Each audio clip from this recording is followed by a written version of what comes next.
Di sebuah hutan belantara yang luas, tinggal beraneka ragam satwa. Salah satunya seekor kancil. Kancil yang satu ini dikenal memiliki kecerdikan yang luar biasa. Tak hanya cerdik, kancil pun dikenal sebagai satwa yang ramah akan sesama. Seperti suatu pagi, ia melihat seekor induk bebek yang tengah berenang bersama anaknya. Kancil pun yang sedang berjalan menelusuri hutan menyapa bebek tersebut. "Hai bebek, asik sekali kamu berenang." Begitupun kepada satwa-satwa lain yang sepanjang jalan tak henti menyapa dan ia sapa. Itulah kancil dengan keramahan yang selalu disegani banyak satwa di hutan itu. Tak hanya ramah, kancil yang terkenal akan kecerdikannya ini juga sering membantu satwa-satwa hutan dalam memecahkan masalah. Banyak satwa yang datang ke kancil jika mereka memiliki masalah. Kancil pun dengan senang hati membantu dan memecahkan masalah kawan-kawan. Seperti suatu ketika, saat tengah berjalan menelusuri hutan, ia menemukan 3 ekor anak ayam yang terperangkap di dalam lubang yang cukup dalam bagi mereka. Kancil pun segera menghampiri anak ayam itu dan turun ke lubang tersebut untuk membantu mereka yang terperangkap. Setelah masuk ke dalam, Kancil membungkukkan badannya dan meminta anak ayam itu untuk menaiki tubuhnya. "Ayo, kalian bisa naik ke tubuhku, jadi kalian bisa keluar dari ini dan bertemu induk kalian," ucap Kancil ramah.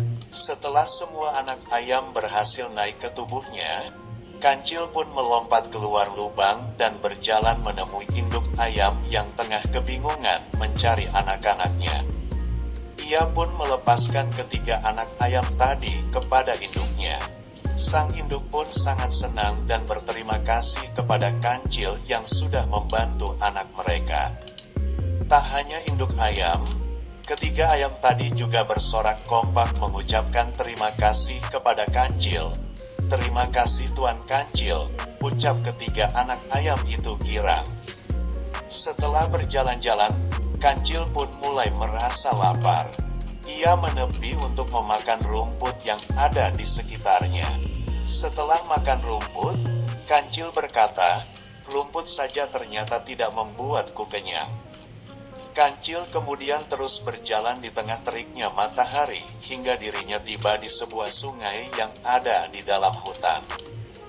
Ia mendekati tepi sungai untuk sekedar menghilangkan dahaga setelah berjalan-jalan dan makan tadi. Setelah puas minum, Kancil yang tengah memandangi sungai langsung berbinar ketika melihat sesuatu yang menarik ada di seberang sungai. Hal yang membuatnya tertarik adalah pohon buah-buahan yang dapat menghilangkan rasa laparnya tadi. Namun derasnya air sungai tidak memungkinkan Kancil untuk menyeberangi sungai tersebut.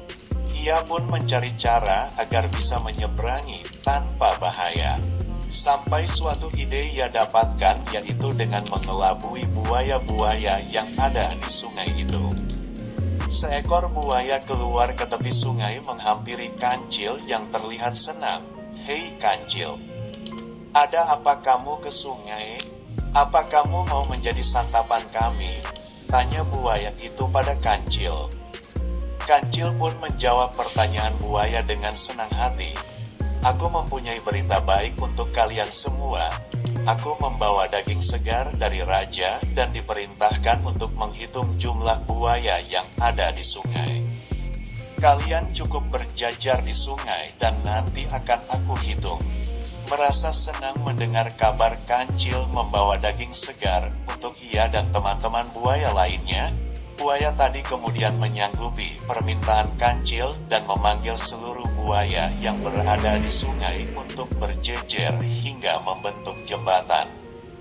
"Sudah siap," kata semua buaya bersemangat.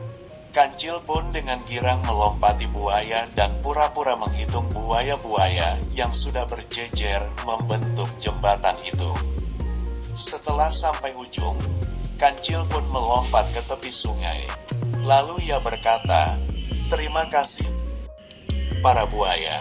Berkat kalian, aku jadi bisa menyeberangi sungai ini."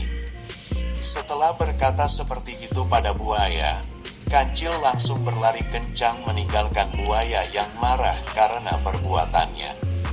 Kancil pun dengan bebas memakan buah-buahan yang ada di seberang sungai untuk menghilangkan rasa laparnya. Pesan moral yang bisa didapat dari dongeng kancil dan para buaya adalah kancil menipu buaya agar bisa menyeberang sungai dan mendapat keinginannya. Itu kemudian membuat buaya menjadi sangat marah kepada kancil. Ini bisa menjadi pembelajaran bahwa semua perbuatan jelek hanya akan menambah musuh. Jadi lebih baik menggunakan kecerdasan hanya untuk hal-hal baik saja, agar lebih banyak orang yang menyegani.